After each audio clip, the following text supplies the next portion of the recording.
From Washington, the McLaughlin Group, the American original. For over 2 decades, the sharpest minds, best sources, hardest talk. If. For such a small word, it packs a wallop. If I live to 100, if Social Security isn't enough, if my heart gets broken, if she says yes. We believe if should never hold you back. If should be managed with a plan that builds on what you already have. Together, we can create a personal safety net, a launching pad for all those brilliant ifs in the middle of life. You can call on our expertise and get guarantees for the if in life. After all, we're MetLife. The people who build cars don't sign them. They don't meet you at the dealership to take a bow or drop by your house to see how you like their work. But the quality of any car has a lot to do with the quality of the people who built it.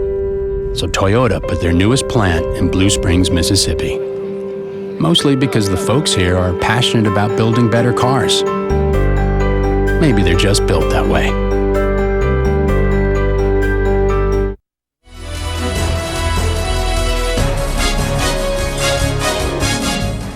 Issue 1, Squeaker Man.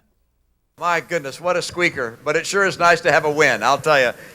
This is a campaign night where America wins. We're going to change the White House and get America back on track. Mitt Romney won the Iowa caucus on Tuesday. Former Pennsylvania Senator Rick Santorum came in second. It was a photo finish. Romney beat Santorum by 8 votes. Or 1/100th of 1% of votes cast. But a win is a win. Santorum thanked the caucus goers and saluted them right after the votes were counted Tuesday night. Game on. You, by standing up and not compromising, by standing up and being bold and leading with that burden and responsibility you have to be first. You have taken the first step of taking back this country. Question, what makes Iowa a surprising win for Romney, Pat Buchanan? Well, John, originally Romney appeared to write it off because he was fearful of the social conservatives who had killed him back in 2008 and given the victory to the fellow from Arkansas. And I think what happened here was Romney decided to go back in, and he did well, and he won Iowa. And if you win the first 2 states, John, there's been no candidate who's won both Iowa and New Hampshire who has gone on to lose the nomination. Secondly, his challenger is Rick Santorum, who ran a great campaign in Iowa and who came up to tie him. But Santorum does not appear to be a candidate right now who can go the distance. And besides, Romney's got a victory because his opposition is still divided 4 or 5 ways. Is Buchanan missing the main point that the reason why it's a big surprise is Romney didn't spend very much time there? He didn't go in early. He didn't put that much money into it. Yeah, but he ran there 4 years ago, and as the Obama campaign pointed out, he emerged with 6 fewer votes than he did 4 years ago. So he maintained his base, if you will, in Iowa. And 4 years ago, there were a number of so-called moderates in the race. Giuliani was in, McCain, and Mike Huckabee won because he stood out as the social conservative with the common touch. This time around, Romney was the only really so-called moderate in the field, and the rest of the vote is divided among the conservatives. And so all Romney has to worry about in New Hampshire, he doesn't want Santorum to do too well because that might pose a threat. And as long as Gingrich stays in and Perry stays in, they'll divide the vote, and the 25% man can emerge with a plurality win. Okay, with the New Hampshire primary looming this coming Tuesday, a Rick Santorum bio refresher for you. 53 years of age, wife Karen, 7 children, 4 sons, 3 daughters. Youngest daughter Bella has Edwards syndrome, a deadly genetic illness. Another son, Gabriel, was born prematurely and died 2 hours after birth. Roman Catholic, income, over $1.3 million over a 20-month period ending August 2011. Penn State University BA and Law School JD. University of Pittsburgh MBA. U.S. House of Representatives, 4 years, 2 terms, 90 to 94. U.S. Senate, 12 years, 2 successive terms, 1994 to 2006. Fox News Channel contributor, 4 years, 2007 to March 2011. Question. Santorum is Roman Catholic. Given that 2/3 of Iowa voters are Christian, why didn't Santorum easily defeat Romney? I ask you, James.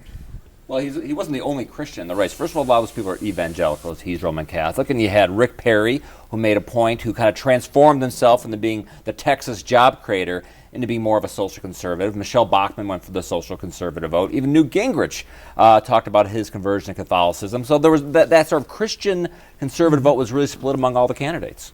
Let's do a little bit more on Santorum before I go to you. Here's Santorum on the issues. Climate change. Quote, a beautifully concocted scheme. Just an excuse for more government control of your life, unquote. Gay marriage.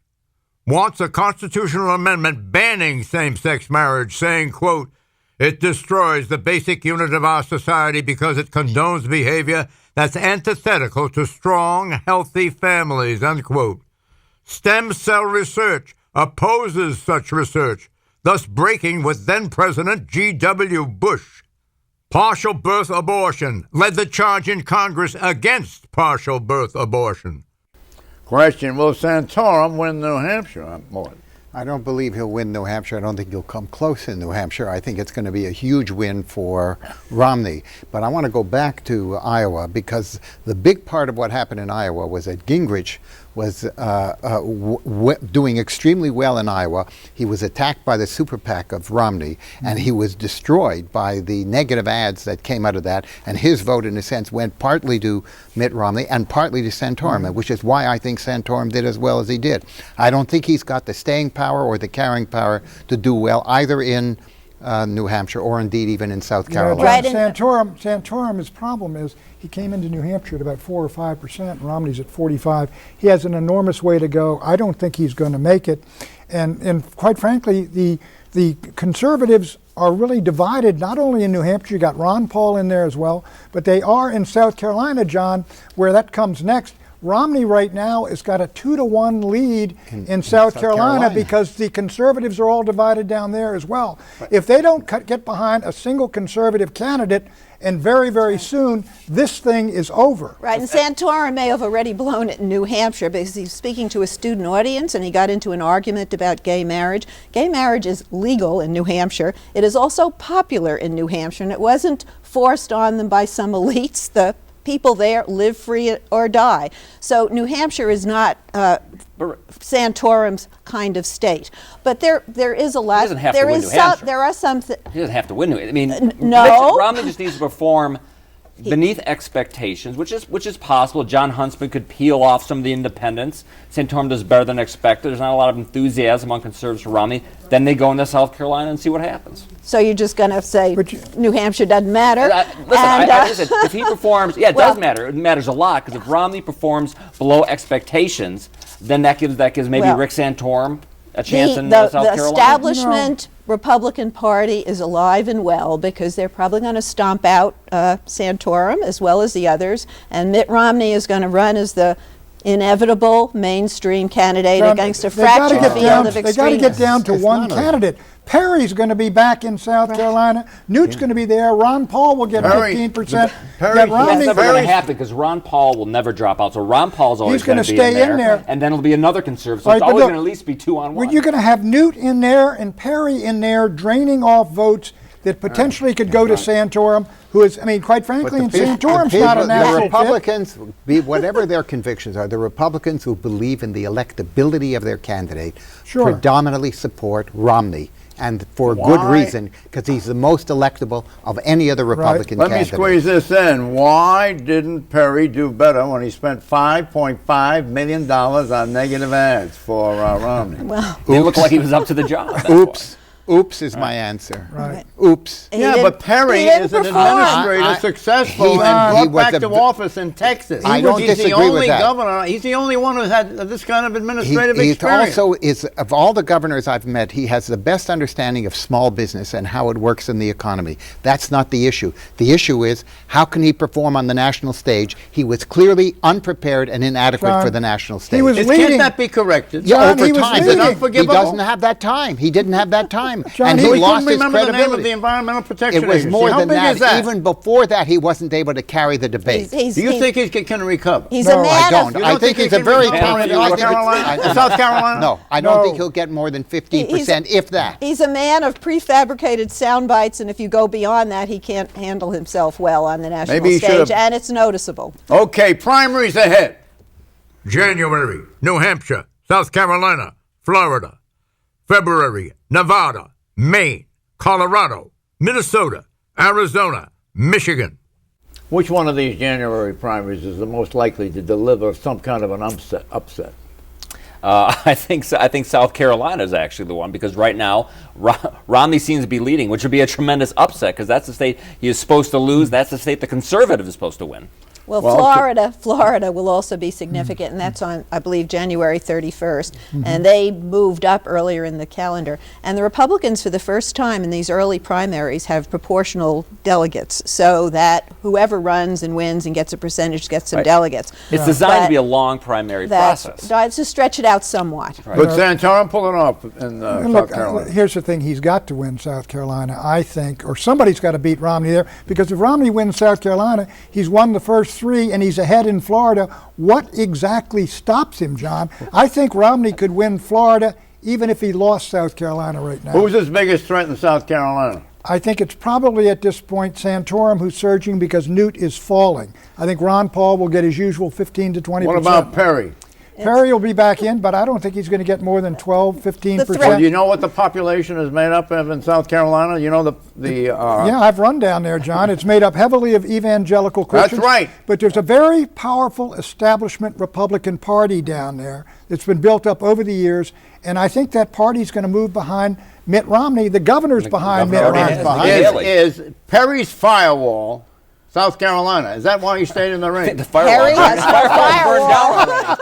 That may be the fire, John. I don't know that. He's going to burn to death in that fire. Look, I think... Will you give Perry more credit, please? Yeah, I think he didn't want to leave the way he would have had to have left, and I think he's a man of real political achievement and accomplishment, right. And I think he just didn't want to He didn't leave want to under go those out that way. circumstances. He didn't want to go out that way. Is, Mark. Well, it is a kiss-off, but it's all right. He deserves it. You know, he's been It a also- very He effective didn't want to governor. go also maybe- Anita didn't want him to go out like that. It also may be a recognition that Mitt Romney is still the most likely nominee, and if he stays in the race, he helps Romney and it ensures his future. He looks Exit good for the question. cabinet, John. Santorum right. surged in Iowa. Commerce. Will that surge, plus his strong polling in South Carolina, mean that he will win in South Carolina, Pat Buchanan? I think as of now, Romney's going to win New Hampshire. I think he's going to win South Carolina. I think he's going to win Florida. And I think this is just about over. You do? Yeah. As clean as that, Eleanor? Yes, Santorum isn't as pure as he presents himself. He's about to get a barrage of negative advertising. He's a poster boy for us dealing with special interests in K Street. I think he's peaked. You got about 5 seconds for you, young man. I think Romney's going to continue to roll. Yes, I agree. I think Romney's going to continue to roll, and I agree with what Pat said. By the time we get through Florida, this nomination race is going to be over. Romney's on a roll. Issue 2, Obama report card. I promise to do everything I can, every day, every minute, every second, to make sure this is a country where hard work and responsibility means something and everybody can get ahead. Not just those at the very top, not just those who know how to work the system, but Trust me with the economy. That was the message President Obama brought to Ohio this week. But what do the experts have to say about that? 36 selected economists from the nation's esteemed banks, financial firms, independent consultancies, and academic institutions have rated the president's performance on the economy. Here's the breakout. 1. Half of the group rated him fair, 18 out of 36. 2. A third of the group rated him poor. 13 of 36. 3. 15% of the group rated him good. 5 out of 36. 4. Not a single one of the 36 economists gave Mr. Obama a rating of excellent. Which Republican candidate would do the best job on the economy? 24 of the 36 economists, the two-thirds consensus, said the best candidate to handle the economy is Mitt Romney. Mr. Romney certainly knows how to save. Here he is saving words. When he was on the Today Show shortly after being inaugurated, he said, if I can't get this economy to turn around in 3 years, I'll be looking at a one-term proposition. Well, we're here to collect. Let me tell you. Was that a fair rap on the part of Romney against Obama? Yes, it is. I think the president has made two huge mistakes at the very beginning of his presidency. One is the stimulus program was not only inadequate, but half of it went to the states and municipalities, which is called the public service unions, and did not do what it had to do, which is become a multiplier in the terms of economic dynamism. Secondly, he then devoted months and months and months to the health care program, which, amongst other things, created a tremendous amount of what they call regulatory insecurity.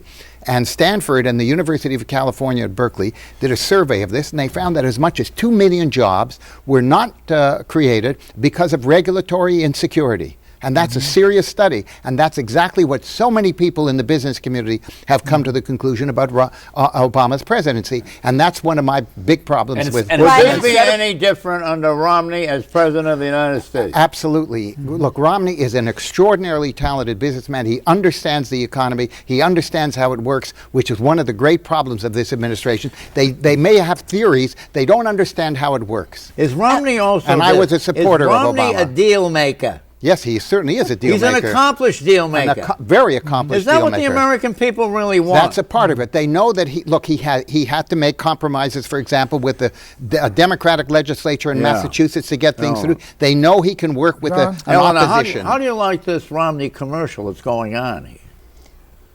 Right to my left. I'm amazed that you've let him. I'm amazed that you've let him go on as long as you did, John. Because I know you're know what he's talking about. Right? I read. Do you think people value wealth? I read the survey that you just referred to, the AP survey, and the economists that responded said they were not familiar with Romney's plans for the economy. They were basing it on the fact that he was with Bain Capital and he was in the world that they know. Frankly, the ability to shut down a lot of business and have a success here and there that made him a millionaire, billionaire is not necessarily going to vault him to the presidency. And I want to say something. I want to say something what this president did this week, and that is to do 2 recess appointments. He challenged the Congress, and he appointed somebody, Richard Cordray, to the Consumer Protection Bureau. And this is a welcome action. This is a welcome action because what's been going on here is basically the Washington equivalent of jury nullification. You have a Congress that won't pass anything even when they support it, no jobs programs.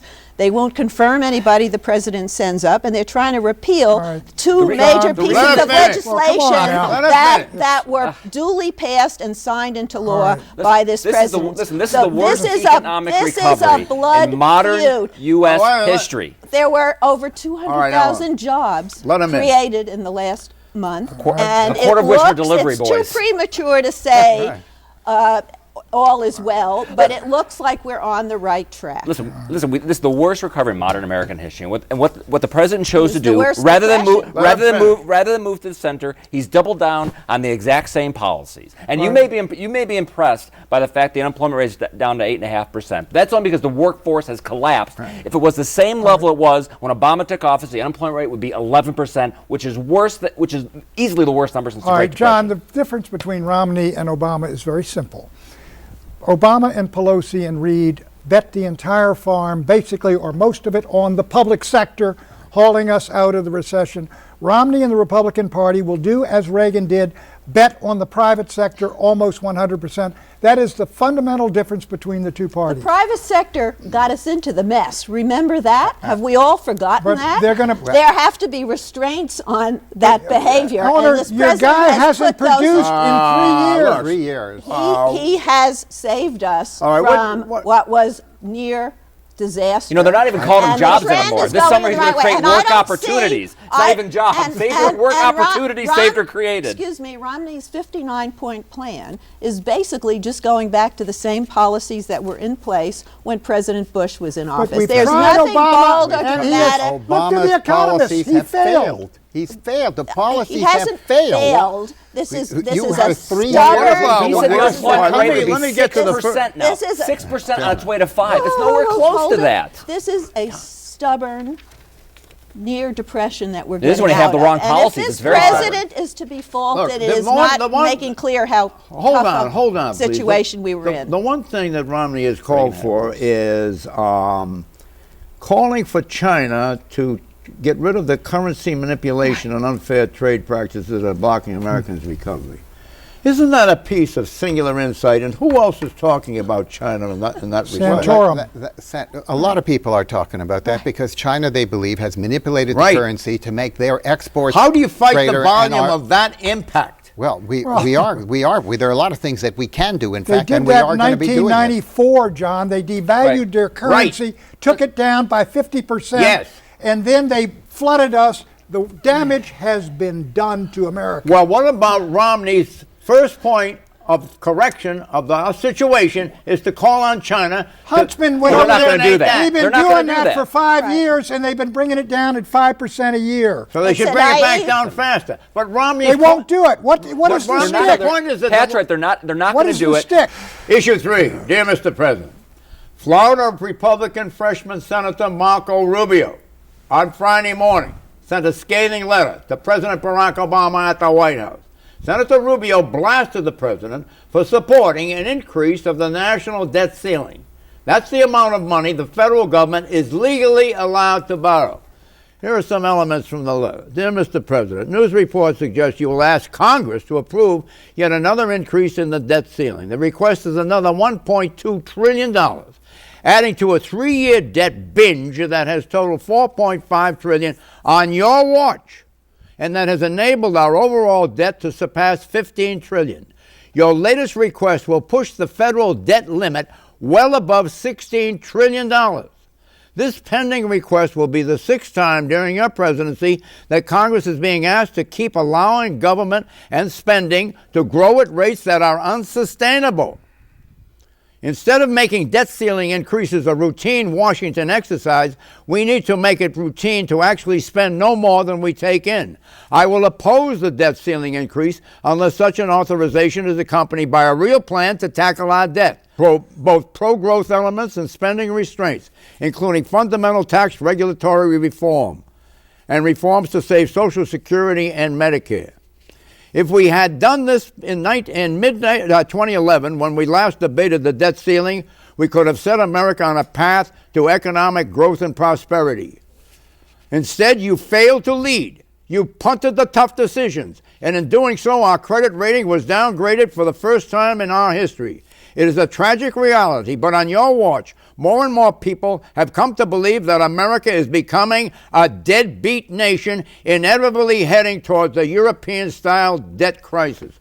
What do you think of those comments, James Pethokoukis?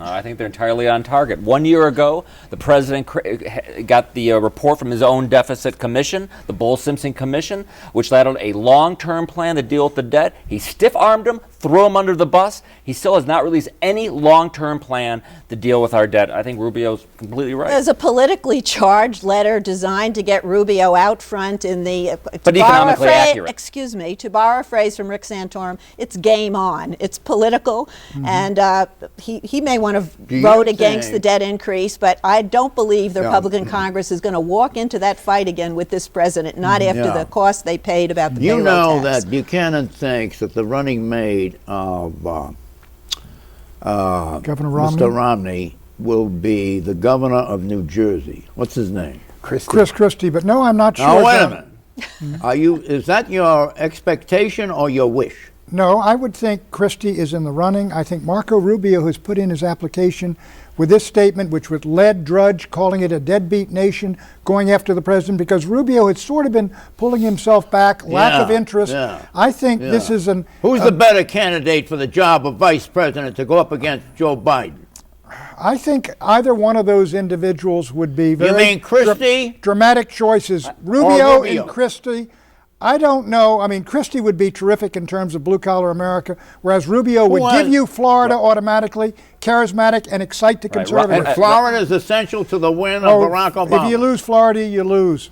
And the you hear that? Yes. So No, Rubio's going to be his man. Well, he may be. I don't know if he carries Florida, and I don't know if Christie carries New Jersey. I think they both would carry their respective states, but Christie is an extraordinarily talented politician, would be a great addition. Do you think Rubio was holding up his hand saying, hey, don't forget me? I don't think I can be your vice president. I don't think this letter is casual. It's not just, hey, by the way, I think I'm going to sit down and write a letter to the president. As Pat says, it's an application to be considered. Well, you can see the whole letter on the computer, and it's well worth reading. Right, the points made where he wants the reform to exist. Right. And the language and that he's absolutely right about the issue of the Ball-Simpson Commission. Who's the stronger candidate? If Florida is essential. Well, I actually believe that Christie is the stronger candidate. The language that he uses. He's an unbelievably talented politician. He knows how to handle every difficult question in the most elegant style without antagonizing. Hey, don't forget, we have a long campaign. There's a long campaign coming ahead. As a matter of fact, it's unbelievably long. It was started too early. Enough with the advertisements. The language that he uses, deadbeat. Not since Ronald Reagan ran around talking about welfare queens do we hear that. How did Reagan do? It's very impolite, Ellen. It's impolite language. It's disgusting. Eleanor, how did Reagan do? How did Reagan do with the welfare queen? He was a better president after that language. That made him president, didn't it? Peter Kukas, get in here, will you? Let me give you another. Maybe you should pick Rand Paul. Get all the Paul people for him. Pick the son who has presidential ambitions. I'd be for that. That would be a joke. Fourth prediction, yes or no? The unemployment rate will be under 8% by the end of the year. Pat? Right at 8%. Under 8.5. Closer to 9. Yes, above 9. Above 9? Yes. 8.4. Bye-bye.